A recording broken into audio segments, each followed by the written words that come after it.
ప్రజాప్రతినిధి ఏ సేవ చేసేవారైనా లాస్ట్ ఇప్పుడు ఇబ్బందుల్లో ఉన్న ఆర్టీటీతో సహా ఎవరైనా కానీ ఏమంటారు, ఏది చేసినా పేద విద్యార్థులకు ఎస్సీ బీసీ ఎస్టీలకు మాత్రమే చేస్తాం. ఆ లాస్ట్ మన రెడ్డిస్ వాళ్ళు కూడా ఎస్సీ ఎస్టీ బీసీ అంటే ఓసీలో రెడ్డిస్ అనే కాదు, ఓసీలో పేద విద్యార్థులే లేరా, పేద యువతులే లేరా? ఎందుకు దాంట్లో కూడా క్యాస్ట్ చూపిస్తున్నారు? లాస్ట్ మనం రెడ్డి సంఘం, ఆంధ్రప్రదేశ్ రెడ్డి సంఘం అని పెట్టుకుంటే క్యాస్ట్ ఫీలింగ్ అంటారు. వాళ్ళే క్యాస్ట్ ఫీలింగ్ చూపించినప్పుడు, సహాయం చేసేటప్పుడు క్యాస్ట్ ఫీలింగ్ చూపించినప్పుడు మన హక్కుల కోసం మనం పోరాటం చేసుకోవడానికి సంఘంలో ఎందుకు ఉండకూడదు?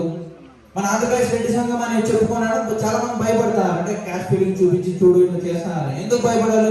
వాళ్ళే క్యాస్ట్ ఫీలింగ్ చూపిస్తారు సహాయం చేసేటప్పుడు కూడా. ఏమని? ఓన్లీ ఇప్పుడు స్కాలర్షిప్ ఇవ్వాలన్నా కూడా ఓన్లీ ఎస్సీ బీసీ ఎస్టీలు అంటారు. అంటే రెడ్డిస్ లోను మిగతా ఓసీ కులాల్లో పేదవాళ్ళు లేరా?